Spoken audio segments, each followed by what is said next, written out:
I, 31 male, should have seen this coming months ago. But when you're with someone for 4 years, you develop blind spots. You ignore the red flags because confronting them means admitting your whole relationship might be built on lies.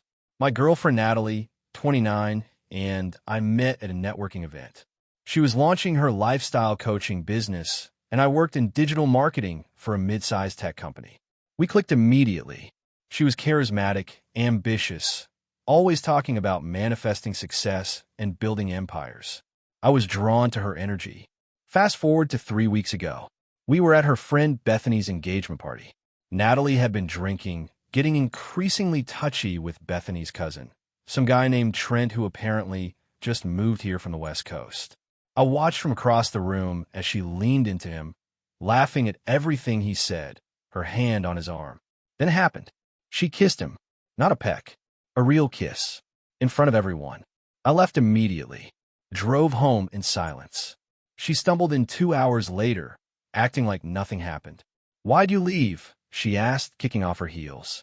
"You kissed Trent." She actually laughed. "Oh my God, it was nothing. Just a friendly kiss." "You're being so dramatic." "A friendly kiss?" "Natalie, your tongue was involved. You're seriously upset about one little kiss? After 4 years? Grow up, babe." That's when something shifted in me. Not anger exactly. More like clarity. See, I've been noticing things for months. Little inconsistencies. Her coaching business that somehow never had any actual clients I could verify. The way she'd name-drop my company's executives at parties, claiming connections she didn't have. The expensive purchases that didn't match her supposed income. So instead of arguing, I just said, "You're right. I'll think about it." She smiled, satisfied. "Good. Don't be so insecure. It's not attractive." That night, while she slept, I started digging. Really digging. Into everything. Update 1. It took me 2 weeks of careful investigation, but holy hell, what I uncovered was so much worse than a kiss. First, her coaching business. I did what I should have done ages ago. Searched for actual evidence of clients. Her website had testimonials, sure, but reverse image searching showed they were all stock photos. The reviews? ChatGPT generated, barely modified. Her business registration? Never filed. She'd been collecting consultation fees from people through Venmo, giving them generic advice copied from self-help blogs, then ghosting them. But that wasn't the worst part. Remember how I mentioned she name-dropped my company executives? Well, I discovered she'd been doing more than that. She'd created a fake email address that looked almost identical to mine, just one letter different, and had been reaching out to my professional contacts. Not for anything illegal, but definitely sketchy. She'd been pitching herself as a corporate wellness consultant, leveraging MY relationships to try to land contracts. She'd even sent proposals using my company's logo without permission. One of my colleagues, Dimitri, had actually responded to me about potentially hiring her for a team workshop. When I carefully asked him about it, without revealing the truth yet, he said, "Yeah, your girlfriend reached out through your email about corporate coaching. We're considering it for next quarter." My email, my professional reputation on the line for her scam. Then there was the money thing. We kept finances separate, but I'd given her my credit card for emergencies. Checking the statements, I usually auto-paid without reviewing. $8,400 in charges over 6 months. Expensive dinners when she said she was working late. Shopping sprees. A weekend trip to a spa resort when she told me she was at a coaching conference. But here's the kicker. She'd been telling people we were engaged. Found this out when her friend Jasmine congratulated me at the grocery store.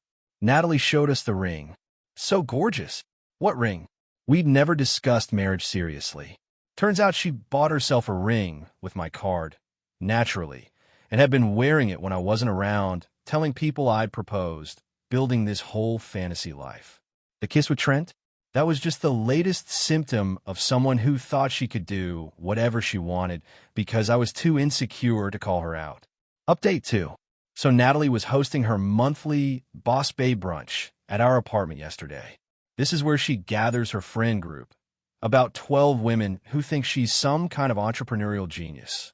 They pay her $50 each to attend these networking sessions where she serves cheap mimosas and talks about abundance mindset. She'd been extra sweet all week, probably thinking she'd successfully gaslit me about the kiss. Even said, "I'm so glad you're over that silly thing with Trent. Shows real maturity, babe." I smiled. "Actually, I wanted to contribute to your brunch. I prepared a presentation about relationship dynamics and trust. Thought your group might find it valuable." Her eyes lit up. "Really? That's so sweet. They'll love that. You can present after my manifestation workshop." Perfect. The morning of the brunch, I helped her set up, moved our TV to face the living room, connected my laptop. She didn't pay attention to what I was preparing, too busy arranging flowers and practicing her speech about leveraging authentic connections.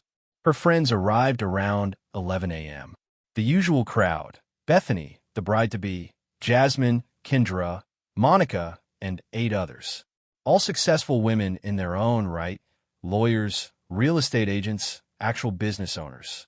Women who've been led to believe Natalie was their equal.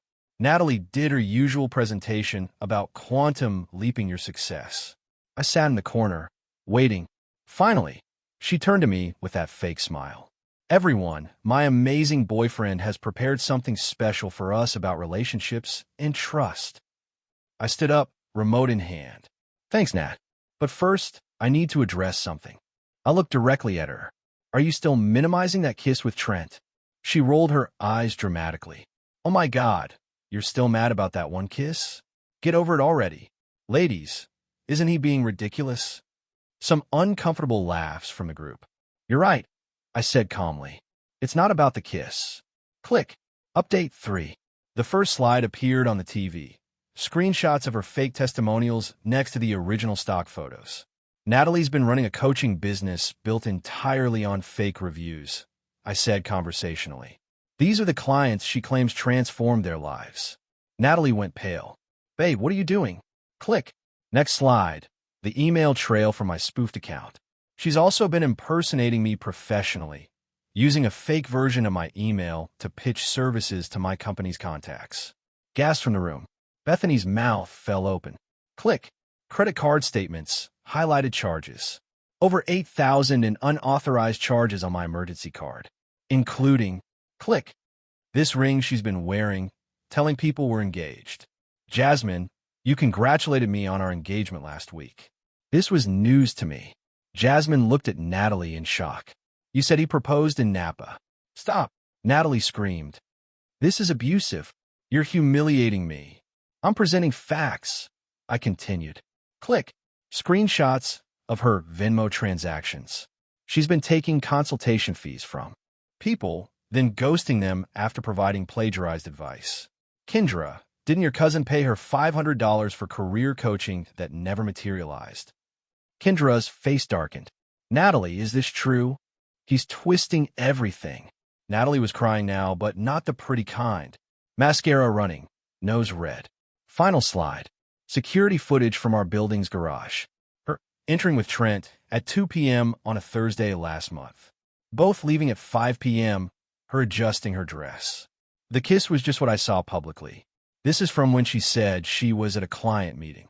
Dead silence. Then Monica spoke up. Natalie, I refer my sister to you. She paid you $750 for a coaching package. You told me you were booked solid. And you told me you were featured in Forbes, Bethany added coldly. I couldn't find the article, but you said it was a print exclusive. The room erupted. For years of lies unraveling in real time. Women realizing they'd been duped, their friend was a fraud, their mentor was a scammer. Natalie turned on me, rage replacing tears. You're ruining my life. Over one kiss. You psycho. You've been stalking me. No, I said quietly. I've been documenting. There's a difference. Update 4. The brunch ended in chaos. Half the women left immediately, barely looking at Natalie. Bethany stayed just long enough to say, you're uninvited for my wedding. And I want the $300 back that I invested in your coaching program.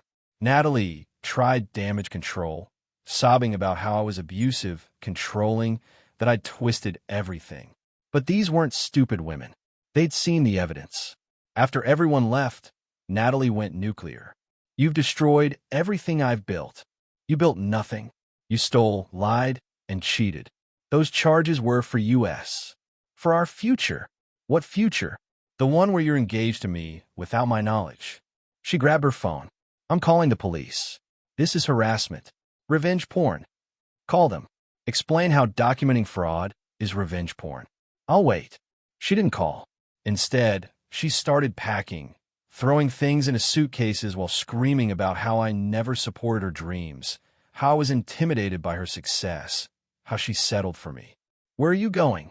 I asked. Somewhere away from you. You controlling freak. Great. Leave the key. It's my apartment too. No, it's not.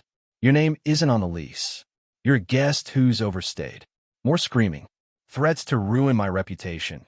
To tell everyone I'm an abuser. I'll destroy your career. With what? More fake emails? I've already informed my company's IT security about the spoofed address. They're investigating whether to press charges for trademark infringement. That shut her up. She left that night, slamming the door so hard the frame shook. Update 5. So Natalie didn't go quietly. But she didn't do the predictable social media blast either. No, she tried something more creative. 2 days after the brunch disaster, I got a call from my bank. Someone had tried to apply for a business loan using my information. The application? For a couples coaching and wellness center, with Natalie listed as co-owner. She'd forged my signature, used my social security number, which she'd memorized from when I'd had her grab tax documents once, and listed our engagement as collateral somehow. The bank flagged it because the signature was obviously off. Also, I'd already alerted them about potential fraud after discovering the credit card situation. Then came the reviews. 1-star ratings on my company's Google page from accounts created that week, all claiming I was unprofessional, manipulative, and crashed a women's empowerment event to humiliate my partner. Creative, but the dates and details didn't add up, and Google removed them after I reported them as fake. The most pathetic attempt? She created a LinkedIn profile for the company she'd supposedly been building with my connections, listing herself as CEO and me as creative director. Posted a long statement about how she was pivoting after a toxic relationship and would be rising stronger than ever. Nobody bought it. Bethany actually commented, "Stop lying. We all saw the evidence." But the real consequences came from an unexpected source. Final update. Remember Trent? The guy from the Kiss? He reached out to me last week. "Hey man, I know this is weird, but I need to tell you something. Natalie's been telling people we're together now, that you were abusive and she escaped. But bro, we hooked up once and she got scary. She tried to move into my place after 3 days, said she was pregnant, she's not. And when I said we should slow down, she threatened to tell my employer I sexually harassed her. I had to get a restraining order. I wasn't surprised, but Trent had more. She also owes money to some sketchy people. She borrowed from this guy who runs private loans to fund her fake business. She used your address as collateral. Dude, you might want to move." Well, that was concerning. I thanked Trent, then immediately started apartment hunting. Meanwhile, the women from the brunch had formed a group chat. Jasmine reached out to me. Turns out, collectively, Natalie owed them about $4,000 in various investments and coaching fees. They were considering small claims court. Then Monica discovered something interesting. Natalie's previous relationship ended the same way. Monica found the ex on Facebook. He told her Natalie had done the exact same thing. Fake business, stolen credit cards, told people they were engaged. He just quietly left town to escape the drama. The legal consequences finally hit yesterday. My company's legal team sent her a cease and desist for trademark infringement and impersonation. The penalty for violating it? Actual criminal charges. 3 of her brunch friends filed small claims suits. My bank's fraud department opened an investigation into the loan application. And the best part? Her parents called me. They'd seen her LinkedIn post, did their own digging, and discovered the truth. Her dad, a retired attorney, was mortified. They'd been funding her lifestyle, thinking she was building a legitimate business. They cut her off completely. Last I heard from Jasmine, Natalie was couch surfing, trying to find new friends. She'd moved on to a different city, probably running the same scam. Me? I moved to a new apartment last week. Changed my phone number. Put fraud alerts on everything. Started therapy to figure out how I missed so many red flags. The kiss really wasn't the problem. It was just the crack that finally broke the dam, revealing an ocean of lies beneath. Funny thing is, I'm grateful for that kiss. Without it, I might have spent another 4 years funding her fantasy life while she destroyed my reputation and credit. Sometimes the trash really does take itself out. You just have to be willing to tie the bag.